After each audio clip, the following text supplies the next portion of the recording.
शैलेंद्र दुबे जी, कोई मान कहे या ना कहे, चाहे या ना चाहे, मुझे लग रहा है कांग्रेस और भाजपा दोनों के बीच में ऑपरेशन सिंदूर ही मुद्दा बन गया है। इसी पर आगे की राजनीति आकर टिकेगी। थोड़े में ज्यादा स्वाद, यही तो है इसकी खास बात। वाओ मम्मा, क्या स्वाद है। अरे मेरे राजा, दादी के हाथों का जादू और खुशबू से महकता घर, माँ की मुस्कुराहट और खाने की सुगंध। MDH गरम मसाला, क्योंकि हर रिश्ता है स्वाद से जुड़ा। शैलेंद्र जी। जी बिल्कुल अमिताभ जी। और इस तरह से देखिए, है क्या, सोचने वाली बात यह है कि जो कहते हैं ना कि सेना के सौर पे कोई सवाल नहीं उठाता, तो युद्ध जो है सिर्फ डायरेक्ट फेस ऑफ में नहीं लड़ा जाता शुरू से लेके जो है, उसके बाद सरकार का भी काम होता है निगोशिएशन की टेबल पे आके, क्योंकि जो समझौता है या वो सारी चीजें वो सरकार करती है। तो 1948 में जो हम जीते थे, तो फिर क्या हुआ, फिर उसी समय जो है हमें वो पीए को ले लेना चाहिए था। क्यों नहीं लिया गया? 65 में हमारी विजय हुई थी, क्या हुआ था? जो 71 में हमारी विजय हुई थी, क्या हुआ था? एक तरफ ये कहना कि शाब्दिक तौर पे हम पराक्रम पे सवाल नहीं उठाते, अगर सेना ने मान लीजिए कोई युद्ध जीत के आपको दे दिया है देश की सरकार के समक्ष, उसके बाद सरकार कोई भी हो, मैं नाम नहीं लेना चाहता, सब जानते हैं कि 65 में कौन सरकार थी, 71 में कौन सरकार थी, और सरकार जो है समझौते के टेबल पर जाके अगर चीजें बिल्कुल, जीत का मतलब क्या होता है? किसी चीज की प्राप्ति। आपको क्या प्राप्ति हुई? आप 65 में जीते, आप 71 में जीते, प्राप्ति क्या हुई? तो आपने सेना के मनोबल को तोड़ा है या बढ़ाया है? जरा बताइए। एक देशवासी होने के नाते मैं जानना चाहता हूं जो है। और अभी जब आज की जो स्थिति, जो तमाम ये लोग प्रश्न खड़ा करने का कर रहे हैं कि ऑपरेशन सिंदूर जो है, अरे भाई ये कंडीशनल बेल है पाकिस्तान को। जस्ट लाइक एक लेमन की भाषा में कहना चाहूं तो it is just like a conditional bell. वो कैसे कि वैश्विक परिस्थिति में आज जो इजराइल है, वहां पर जो हमास जिस तरह का जो आए दिन जो प्रयास करता है, ठीक स्थिति वही पाकिस्तान की है। तो इजराइल ने क्या नीति अपनाई है कि हमारे ऊपर किसी भी तरह का आतंकी हमला, हम उसको युद्ध की तरह कर लेंगे, और वो जवाब देता है तुरंत, वो किसी की नहीं सुनता। जो भारत को भी इसी उस पे आना पड़ेगा। उसके समकक्ष आर्थिक तौर पे जो तमाम प्रतिबंध लगाए हैं उनको तो सरकार ने जारी रखा है ना, उनका परिणाम 1-2 दिन में तो आएगा नहीं। और जो भी हम काम कर रहे हैं, हम पैनल पे मान लीजिए आप बैठे हैं, अमिताभ जी मेरी बात को अन्यथा मत ले जाए, आपको भी एक पारिश्रमिक मिल रहा होगा। जीवन में मानव मात्र जो भी काम करता है वो बिना अर्थ के संभव नहीं है। तो जो जो जो ये सारे मूव लिए जा रहे हैं उनका सीधा संबंध अर्थ से है। तो सरकार के द्वारा जितने भी बड़े व्यापक प्रतिबंध लगाए गए हैं, वो आर्थिक तौर पर युद्ध तो है, वो जारी है। और जो सरकार की तरफ से संसद के तमाम सदस्यों का डेलीगेशन विभिन्न देशों की राजधानियों में गया है, वो डिप्लोमेसी का पार्ट तो है। और क्या है, क्यों नहीं बताना चाहिए? और सीधा अब तो जो हमारे फॉरेन मिनिस्ट्री के लोग यूएन में सीधा जो पाकिस्तान का नाम लेके बोलते हैं कि भाई इनकी तरफ से जो आतंकवाद है वह परोसा जा रहा है, साक्ष्य दिए जा रहे हैं। तो अब इसमें आपको क्या आपत्ति है? और जो ये तमाम बात कहते हैं ना कि सरकार, तो सरकार तो केंद्र में एक है, उसके साथ साथ राज्यों में तमाम सरकारें हैं ना साहब। सारी जगह भाजपा की सरकारें तो नहीं है, जो है उनकी कोई जिम्मेदारी नहीं है क्या? जो है घुसपैठ क्या, मतलब जो है सिर्फ सेना का ही काम है बॉर्डर पे। जो है उसके बाद अगर लोग आ जाते हैं अनैतिक तरीके से, तो उनकी जो जवाबदेही नहीं बनती। जो है तो विश्लेषण अगर किया जाएगा तो उसको समावेशी और बहुत ही व्यापक परिवेश में देखने की आवश्यकता होगी। सिर्फ आप उसको इतना सीमित कर दें वो उचित नहीं है। जब मामला देश का है तो आपको जो है उसी तरह से देखना पड़ेगा। जो ठीक बात। धर्मेंद्र सिंह जी, सेना को संसाधन, सेना को निर्णय लेने की स्वतंत्रता, सेना को अनुकूल वातावरण, ये सब कुछ सरकार ही मुहैया कराती है, सरकारें ही मुहैया कराती हैं। ये तो आप भी जानते हो, हम भी जानते हैं, इसमें कोई रॉकेट साइंस तो है नहीं। ठीक। और भारत और पाकिस्तान में अंतर है।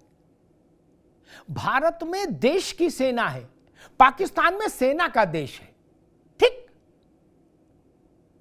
हमारे यहां लोकतांत्रिक व्यवस्था निर्णय लेती है, राजनीतिक नेतृत्व निर्णय लेता है, सेना उसको क्रियान्वित करती है।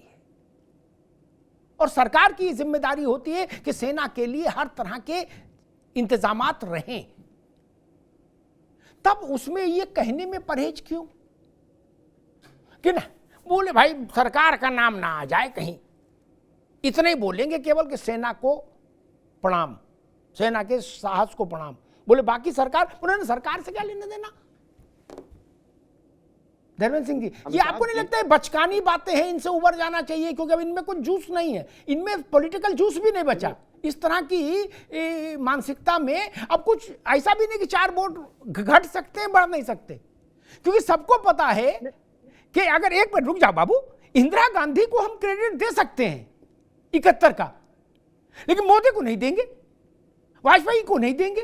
क्यों? बोले नहीं वो सेना की बहादुरी थी, और 71 में बोले वो इंदिरा जी की बहादुरी थी। धर्मेंद्र सिंह, देखिए अमिताभ जी, आपने कहा अभी शुरुआत में ही कि किसी समय सेना के पास जूते नहीं थे, जैकेट नहीं थे। जी उस समय का जब जिक्र होगा तो ये सवाल उठता है। तमाम तब से गंगा में पानी बढ़ा, बहुत कुछ गया।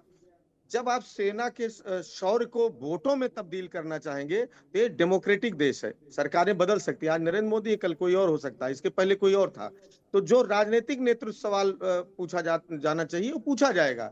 जब सेना बहादुरी से कर रही थी, आप अगर 2025 की बात करें तो हमेशा क्यों 48 71 चले जाते हैं भाई? 2071 से 48 से लेकर के भारत कितना इंपावर्ड हुआ है, कितना मजबूत हो गया है। देशवासियों की संख्या के आधार पर, मेहनत के आधार पर, सेना के आधार पर, इकोनॉमी के आधार पर हर जगह आगे गया है। आप हमेशा पीछे से क्यों आगे और तमाम विकसित लोग तुलना करिए। दूसरी बात, जब इतिहास में सेना के शौर्य की, ऑपरेशन सिंदूर की, उनके ताकत की, पराक्रम की जब बात होगी तो सवाल नेतृत्व से ये जरूर पूछा जाएगा, क्या ट्रंप ने जो कहा कि अब दोनों को मैंने डांट दिया है, दोनों देशों को कहा कि अगर तुरंत सीज फायर नहीं हुआ तो मैं व्यापार नहीं करूंगा, तो डर के किया कि नहीं किया? ये सवाल जनता पूछेगी। इस पर नाराज होने की जरूरत नहीं है, इसका जवाब देने की जरूरत है। जब ये हो सकता था कि हम 48 में 71 में नहीं कर पाए, पीओके आज ले सकते थे, तो अचानक कहां से सपना मोदी जी को आया और 2 घंटा पहले ट्रंप ट्वीट कर देते हैं। और ट्रंप भी इसलिए नहीं कोई नगर निगम के सभासद नहीं है, ट्रंप अमेरिका के और प्रधानमंत्री नरेंद्र मोदी जी के दोस्त, माय फ्रेंड ट्रंप, वो करते हैं। तो सवाल यह है कि ये तो पूछा जाएगा कि आपने भारत की संप्रभुता का समझौता किया क्या? जो बायलैटरल जो सीधी बात थी उसको आपने उससे कंप्रोमाइज किया कि नहीं किया? दूसरी बात, भाई रत्नाकर जी तमाम बयानों की बात कर रहे थे, एक बार भी इनको विजय शाह पर जबान नहीं खुल रही है। विजय शाह मंत्री हैं कि नहीं, सब पूछ लीजिए, जेल में है, कहाँ है, कुछ जानकारी हो तो दे दें। क्या हरियाणा के जो सांसद जी कह रहे हैं उससे भारतीय जनता पार्टी जो नारी बंधन विधेयक लेके आई वो वही कह रहे हैं, कुछ और कह रहे हैं? क्या जो ठीक है, मध्य प्रदेश के उप मुख्यमंत्री जी ने कहा पूरी सेना मोदी जी के पैरों में गिरी है, उससे सहमत है? अगर नहीं सहमत है तो क्या कार्रवाई की? इस पर नहीं। दूसरे को आप विपक्ष के सवालों से बड़ी चिंता है, विपक्ष सवाल न करे। आप अभी रुकना होगा, अब रुक जाओ, अब बातें रिपीट होंगी, अब रुक जाइए, अब रुकना होगा, अब रुक जाओ। धर्मेंद्र सिंह ने कई बातें कही, उस पर एक दो टिप्पणी मैं करूंगा कि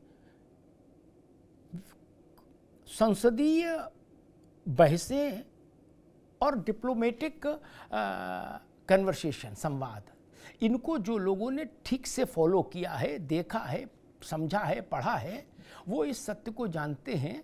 संसद में भी जिनका किसी से रामजुहार भी पहली बार नहीं हुई होती, उनको भी जब संबोधित करते हैं तो कहते हैं मेरे मित्र भूपेश गुप्ता जी ने कहा, मेरे मित्र सोमनाथ चटर्जी बोल रहे थे, मेरे मित्र वाजपेयी जी कह रहे थे, यही बोला जाता है। ये नासमझी है, इसको समझो।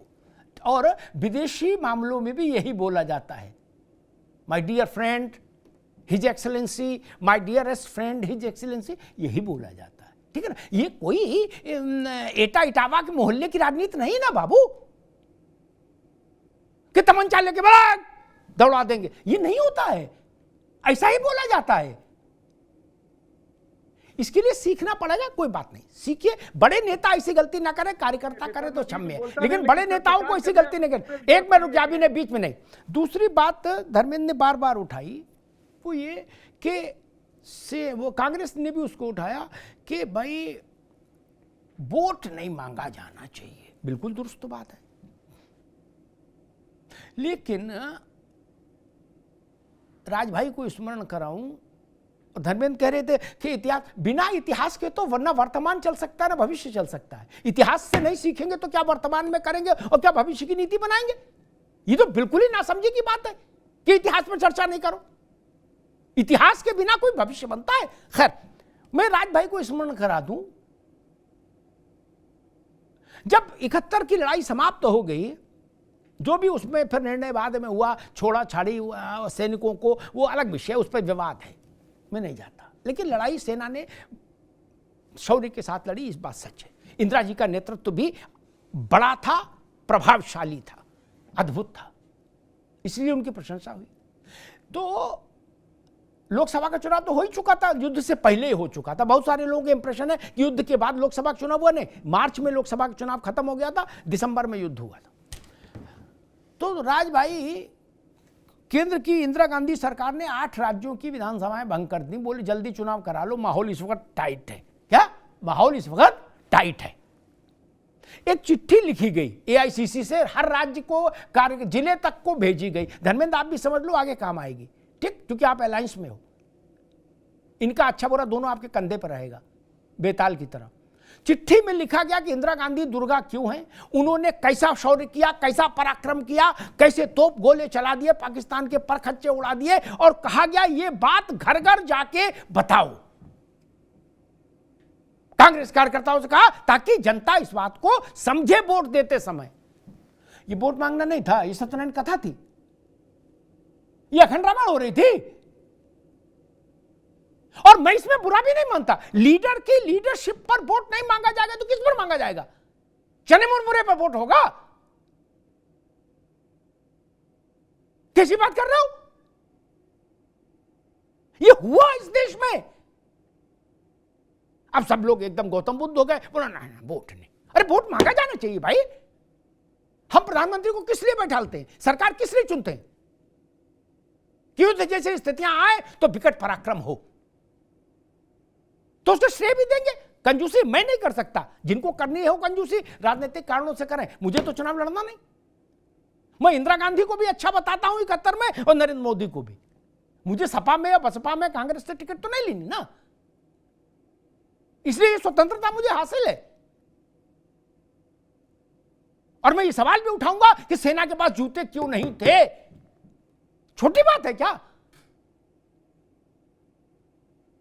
कि इसको छोड़ दो, इरेज कर दो, डिलीट कर दो, ये सवाल मत पूछो।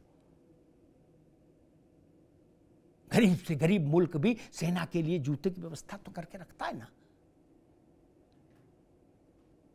और एक बात, रत्नाकर जी पहले कुछ कहना चाह रहे थे, रत्नाकर जी आपको, तो फिर मैं एक आखिरी में बात कहूंगा। एक ये बात जो राज भाई ने उठाई है कि फोटो किसका लगा और क्यों लगा, बाकी के क्यों नहीं लगे, इस पर मैं टिप्पणी करूंगा। रत्नाकर जी। जी देखिए, विपक्ष कह रहा आप वोट मांग रहे हैं सिंदूर के नाम पर, ऑपरेशन सिंदूर को आप पॉलिटिकलाइज कर रहे हैं, राजनीतिक तौर पर वोट मांगने की का काम कर रहे हैं ऑपरेशन सिंदूर को लेकर। देखिए, आज जनता को, अमिताभ जी, अगर आप समझते हैं कि वोट मांगने मात्र से अगर जनता वोट दे देगी, तो आप, राहुल गांधी तो हर जगह बहुत सारे मुद्दों पे वोट मांगते हैं, मिलता है क्या? मैंने पहले भी अपने स्टेटमेंट में कहा कि हम सेना के शौर्य पराक्रम के ऊपर कभी भी वोट मांगने नहीं जाएंगे, ऑपरेशन सिंदूर के नाम पे वोट मांगने नहीं जाएंगे। लेकिन साथ में जनता ये भी देखती है अमिताभ जी कि किस प्रधानमंत्री के नेतृत्व में जो है हमने पाकिस्तान को जब जब हमारे ऊपर हमला किया, हमने करारा जवाब दिया। इन्होंने 26/11 के बाद जवाब दिया, चुप होकर बैठ गए, मनमोहन जी बैठ गए चुप होकर।